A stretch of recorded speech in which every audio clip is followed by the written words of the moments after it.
Selamat datang di channel Alur Donghua. Sebelum menonton, silahkan subscribe, biar Mimin tambah semangat update-nya. Saat Hanli selesai berbicara, ruang di sekitar mereka berubah. Saat badai debu kekuningan bertiup dalam kehampaan, batu-batu besar muncul entah dari mana. Ada sekitar 30 dan seukuran batu kilangan, disusun berdekatan saat mengelilingi kapal terbang. Jantung Gu Yunyu berdetak kencang. Sebelum dia bisa memikirkannya dengan benar, permukaan batu-batu besar itu berkilauan sebelum mulai berputar, dengan jeritan yang melolong menghantam kapal terbang itu. Wanita itu terkejut dan bereaksi secara naluriah dengan seni pedang. Sinar pedang hitam merobek langit, segera membesar menjadi lebih dari 100 kaki panjangnya. Pedang raksasa itu berputar dan memancarkan petak besar cahaya hitam saat cahaya itu berubah menjadi bentuk naga yang samar. Menggunakan ekornya yang panjang, dia menghancurkan batu terdekat. Ledakan keras terdengar. Batu itu nyaris hancur berkeping-keping oleh pedang raksasa. Namun, pedang hitam itu juga rusak secara signifikan saat berputar dan mundur dari gaya saat cahaya di permukaannya berkurang sedikit. Tubuh Gu Yunyu bergetar hebat dan dia mundur beberapa langkah untuk menstabilkan dirinya dengan benar. Syok memenuhi matanya. Kekuatan satu batu mengambil hampir segalanya dari seorang kultivator Nas Chen Sol. Memperhatikan lusinan batu besar yang jatuh ke arahnya dengan cepat, hatinya menjadi dingin. Namun, tepat pada saat ini, suara tenang Hanli terdengar di sampingnya. Lindungi gadis-gadis itu dengan benar. Serahkan padaku. Gu Yunyu hanya melihat sosok melintas melewatinya, dan Hanli sudah melompat dari kapal terbang. Tangannya berkilau dengan cahaya keemasan dan tubuhnya berbalik saat dia mengirim pukulan ke kehampaan di sekelilingnya. Bang! Bang! Poni keras mengikuti dari segala arah dan semua batu besar tampaknya secara bersamaan dihantam oleh kekuatan yang sangat kuat saat semua batu pecah seperti telur. Kamu memang seorang kultivator tubuh. Suara dingin seorang pria membuntuti dari langit. Suaranya terdengar kabur dan menyulitkan orang lain untuk menentukan di mana dia berada. Mendengar suara itu, Gu Yunyu akhirnya sadar kembali dari penyergapan. Dia terus melihat sekeliling tanpa tujuan, ingin menemukan pemilik suara itu. Mendengar ini, cemoohan muncul di bibir Hanli. Dia segera berbalik, menjentikkan jarinya dan sinar pedang hijau muncul menembus sudut dunia berkilau kekuningan, menyebabkannya meledak. Ledakan. Sebuah ledakan kuat terjadi di kehampaan dan seorang pria berpakaian hitam muncul dengan terhuyung-huyung. Sosok orang itu kekar dan berotot, dan dia memiliki wajah persegi dan janggut pendek dengan keterkejutan terlihat di seluruh wajahnya. Aku tidak berpikir bahwa kamu juga seorang kultivator pedang. Dengan basis kultivasi Nas Chen Sol kamu, aku yakin kamu bukan siapa-siapa karena kamu dapat melihat melalui ilusiku. Siapa namamu? Siapa tuanmu? Pria itu bertanya perlahan, keterkejutan pada ekspresi pria itu mereda dengan sangat cepat. Tidak peduli siapa saya, orang mati tidak perlu tahu terlalu banyak. Hanli mencibir. Lelucon yang luar biasa. Aku hanya menunjukkan sedikit kekuatanku, namun kamu sudah begitu percaya diri. Aku akan mengalahkanmu dengan langkahku selanjutnya. Pria itu sangat marah. Dia membuat segel tangan dan rune kuning muncul di tubuhnya. Sosoknya berubah menjadi buram saat dia menghilang sekali lagi. Melihat ini, keterkejutan melintas di mata Hanli. Formasi susunan yang dibuat pria misterius itu sangat aneh. Dia mungkin telah tenggelam ke bagian yang lebih dalam dari formasi susunan dan kesadarannya juga tidak terdeteksi. Namun, Hanli Haruf dan rona emas menutupi seluruh tubuhnya. Dia berencana menggunakan kekerasan untuk menerobos formasi susunan dan menghentikan pihak lain bersembunyi lagi. Namun, tepat pada saat ini, ada perubahan mendadak. Seluruh langit menjadi gelap dan 5 sosok raksasa yang diselimuti aura hitam muncul, mengelilingi kapal terbang. Murid Hanli sedikit mengerut saat cahaya biru di matanya sedikit berbinar. Di bawah aura hitam, ada 5 hantu raksasa setinggi 40 kaki. Jika seseorang mengabaikan sepasang tanduk melengkung di kepalanya, mereka akan terlihat seperti kera yang membesar. Memiliki bulu hitam pendek yang tumbuh di seluruh kulitnya, wajahnya hijau dengan taring tajam sementara matanya merah. Mereka terlihat sangat mengerikan, tetapi ekspresinya agak sederhana. Di tangan setiap hantu raksasa, memegang gunung mini berwarna hitam. Dibandingkan dengan 5 hantu raksasa, Han Li dan yang lainnya tampak sekecil semut. Ekspresi Gu Yunyu langsung berubah. Aura masing-masing dari 5 hantu raksasa berada di atas miliknya dan lapisan keringat dingin segera membasahi dahinya. Adapun Liu Leer dan Yu Menghan, di bawah aura gabungan yang kuat dan menakutkan dari 5 hantu raksasa, mereka sebenarnya tidak dapat menerimanya dan langsung pingsan. Kelima hantu raksasa itu menggeram keras saat mata merahnya berkilauan dengan niat membunuh. Mereka menggerakkan lengan keranya, sebelum melemparkan 5 gunung mini di tangannya. Cahaya hitam di sekitar gunung mini membesar dan gunung mulai tumbuh saat mereka meninggalkan tangan hantu dan stabil di lebar sekitar 1000 kaki. Hantu menggeram saat mereka melemparkan gunung ke arah Han Li dan anggota kelompok lainnya.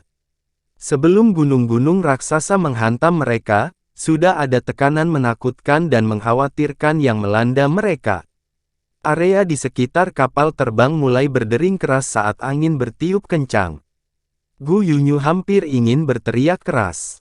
Dengan sedikit sisa rasionalitasnya, dia dengan panik mengeluarkan semua harta sihir dan jimatnya dan menggunakannya untuk membuat perisai pelindung dari semua warna dan ukuran pada dirinya dan 2 gadis yang pingsan.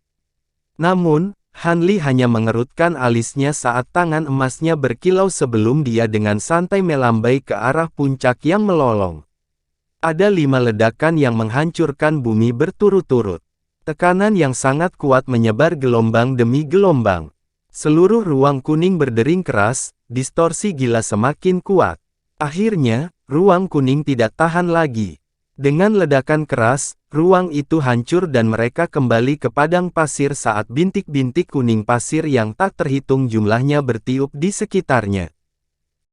Kekuatan Han Li menyebabkan gangguan yang kuat dalam badai pasir dalam jarak 100 kaki dan semakin mengurangi penglihatan di sekitarnya. Meskipun ruang kuning telah hancur dan sekarang telah menghilang, ruang tersebut hanya terbentuk melalui ilusi. Tanah di bawah masih bersinar kuning karena formasi susunan dari sebelumnya masih ada. Kelima hantu raksasa itu juga masih berdiri di tengah udara, meski ekspresi mereka kosong sekali lagi. Dari kehampaan, pria berpakaian hitam itu muncul sekali lagi dengan seringai dingin di bibirnya. Keterampilan rahasia 5 hantu memindahkan gunung ini sulit dilawan bahkan untuk kultivator transformasi dewa tahap akhir, terutama jika mereka tidak memiliki harta magis yang bagus. Namun, di saat berikutnya, senyumnya membeku dan matanya membelalak saat dia memandang ke bawah dengan tak percaya. Dia menyaksikan 5 puncak gunung raksasa ditumpuk di atas satu sama lain seperti bermain balok dan di bawah 5 gunung, Han Li berdiri dengan tenang di kehampaan, terlihat sangat nyaman saat dia membawa 5 gunung dengan satu tangan. Adapun kapal terbang di bawah Han Li dan 3 wanita termasuk Gu Yunyu, semuanya aman. Sebelum dia bisa bereaksi, Han Li membuka mulutnya dan seberkas aliran putih keluar dari mulutnya. Kelima gunung itu terhempas oleh aliran putih. Permukaan pegunungan berkilau gelap, sebelum menyusut dengan cepat dan kembali ke ukuran aslinya.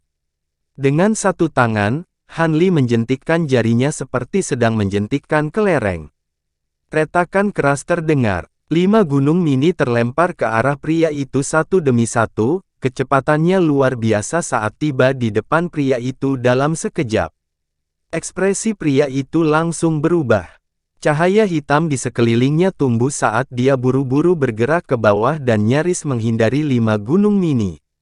Dengan gemetar, Han Li muncul di depan 5 gunung mini seperti iblis. Dengan gelombang 5 gunung mini segera berhenti bergerak. Dia membalikkan tubuhnya dan menginjak 2 gunung mini 2 kali. Kedua gunung itu segera berubah menjadi dua bayangan buram, jatuh seperti bintang jatuh. Kecepatannya sekarang setidaknya 2 kali lipat dari saat terbang ke langit sebelumnya. Kedua gunung mini itu menyilaukan dengan gelap, ukurannya bertambah sekali lagi saat menjadi dua gunung raksasa dalam sekejap mata. Lolongan tajam yang menyertainya juga menjadi suara dering yang menakutkan. Salah satu gunung menumbuk ke bawah, sementara yang lain terbang ke arah pria berpakaian hitam itu. Ledakan keras terdengar. Formasi susunan segera bersinar terang menyilaukan saat mencoba menahan gaya, tetapi dihancurkan oleh tekanan raksasa dan mengkhawatirkan. Dengan rusaknya formasi susunan, kapal terbang segera mendapatkan kembali kebebasannya. Embusan angin kencang tiba-tiba bertiup dari belakang mereka dan kapal terbang itu melesat ke depan. Saat gunung lainnya terbang ke arahnya, pria itu menyadari bahwa dia dikejar bahkan sebelum dia menyentuh tanah. Pria itu segera terkejut saat dia memuntahkan seteguk darah. Tubuhnya ditutupi dengan cahaya merah berdarah dan dengan memutar tubuhnya, dia berubah menjadi bentuk ular sebelum terbang keluar, kecepatannya meningkat secara drastis. Ledakan. Gunung raksasa hitam itu mendarat di tanah dan menyebabkan badai debu. Saat gunung raksasa itu mendarat, cahaya berbentuk ular itu terbang menjauh saat bergerak ke tanah sebelum muncul kembali sekitar 1000 kaki jauhnya. Sosok pria itu kembali, wajahnya sudah dipenuhi keringat dingin. Sebelum dia bisa menghela nafas lega, lolongan terdengar di telinganya. Sebuah bayangan muncul di atas kepala pria itu dan gunung raksasa lainnya jatuh dengan cepat. Saat dia melihat ke atas, gunung raksasa itu sudah berada beberapa inci di atasnya. Sudah terlambat untuk menghindarinya. Pria itu berteriak ketakutan dan dia dengan panik melambaikan tangannya saat dua sinar, satu hitam dan satu kuning ditembakkan. Sinar hitam berubah menjadi tongkat gelap yang terbungkus cahaya yang tidak menyenangkan dan yang terakhir menjadi segel kuning cerah yang ditutupi rune yang tak terhitung jumlahnya sebelum mereka bergerak untuk menemui gunung raksasa yang menjulang di atasnya. Gelombang kekuatan spiritual yang mengejutkan meledak dari dua harta magis. Jelas bahwa itu adalah senjata rahasia pria itu. Pria itu membuat beberapa segel tangan, sambil berteriak. Dua pukulan dering terdengar. Dua bola raksasa hitam dan kuning muncul dan di bawah nyala api, mereka mampu menghentikan jatuhnya gunung raksasa. Pria itu buru-buru mengambil waktu ini untuk keluar dari lintasannya. Namun, kedua bola cahaya itu hanya bertahan lebih dari 1 detik.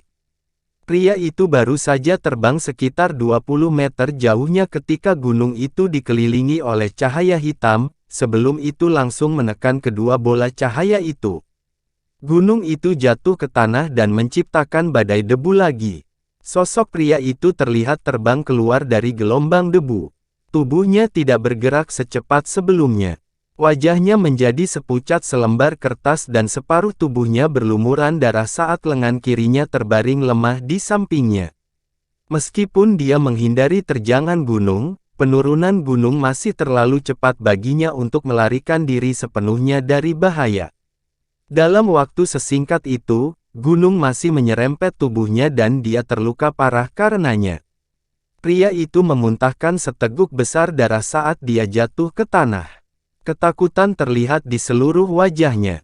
Namun, dia segera mengertakkan gigi dan melambaikan tangan saat mengeluarkan jimat putih. Ada tulisan suci kecil yang tak terhitung jumlahnya tertulis di atasnya, terlihat sangat rumit saat itu membuka riak di angkasa.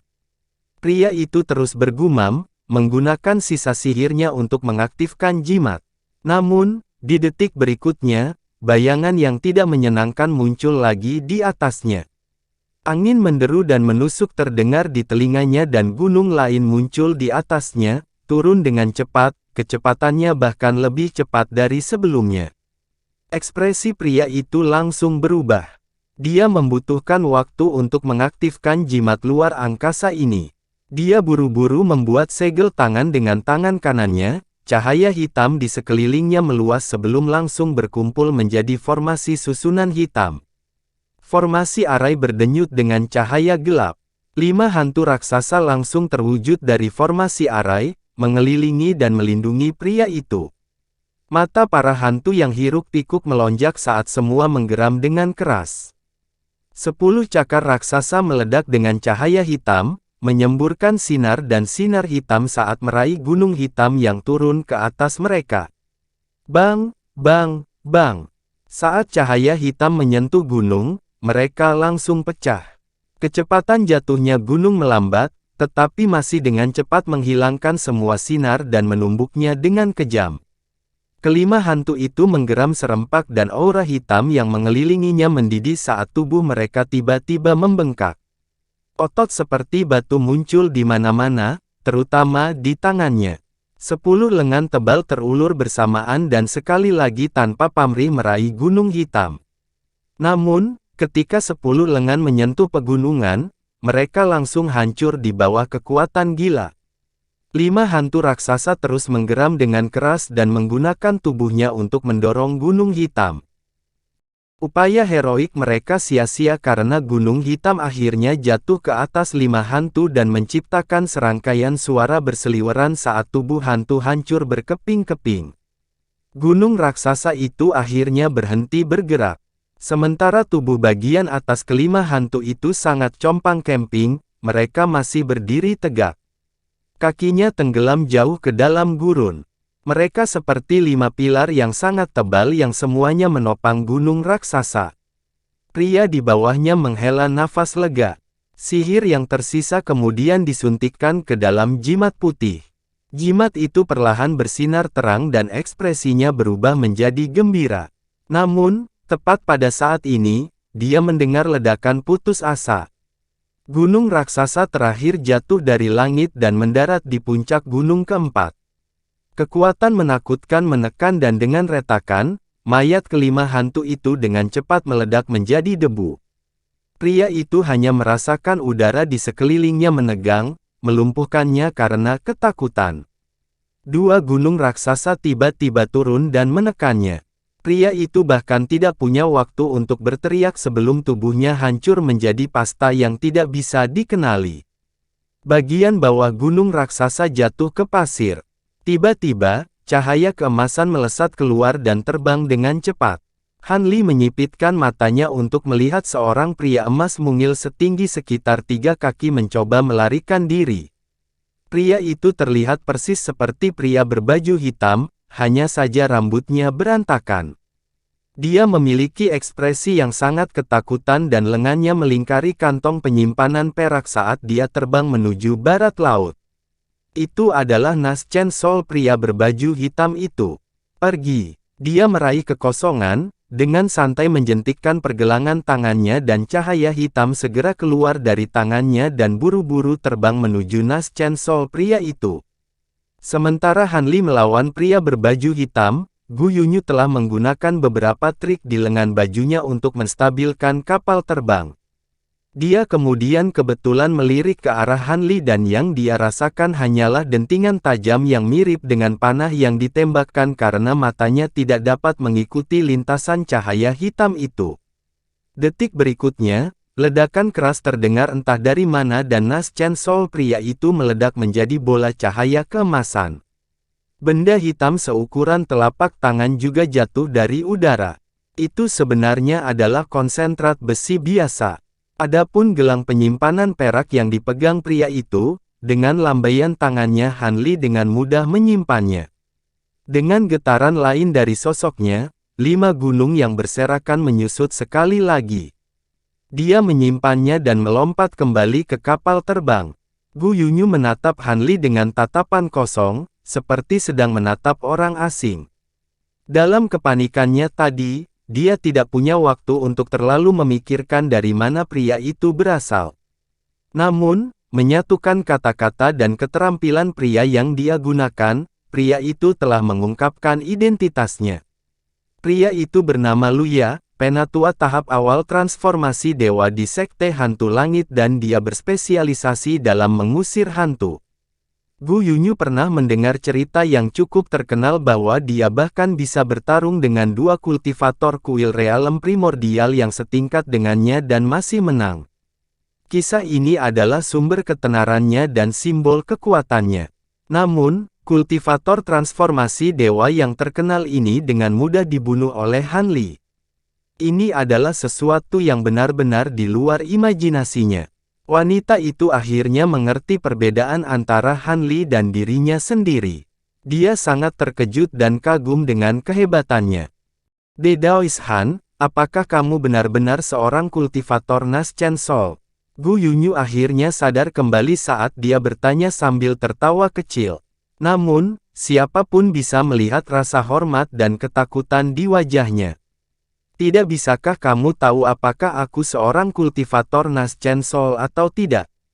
Han Li balik bertanya. Aku secara alami dapat mengetahui aura dan levelmu. Namun, kemampuanmu terlalu kuat dan luar biasa. Aku khawatir bahkan sebagian besar tetua transformasi Dewa Sekte kita tidak dapat membunuh orang dengan level yang sama dengan mudah, Gu Yunyu menjawab sambil mendesah.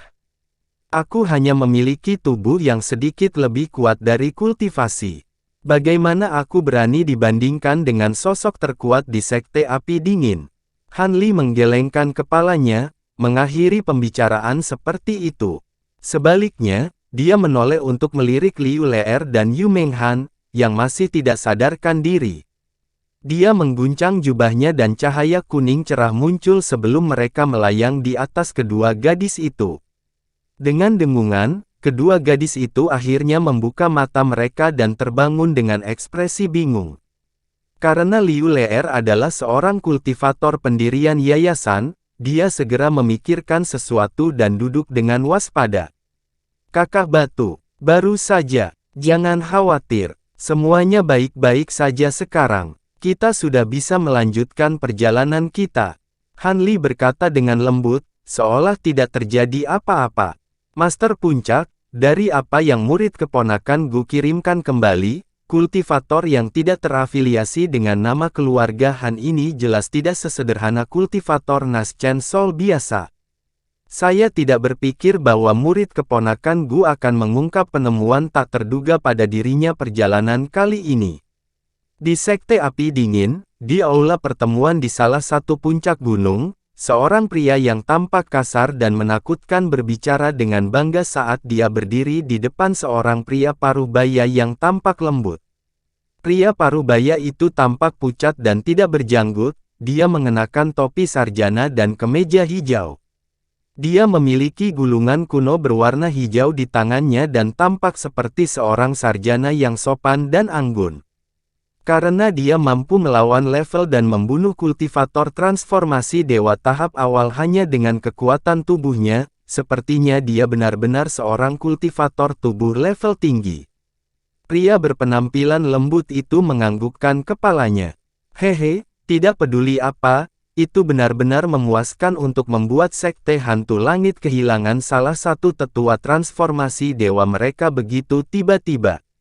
Aku sangat tertarik dengan pria Han ini.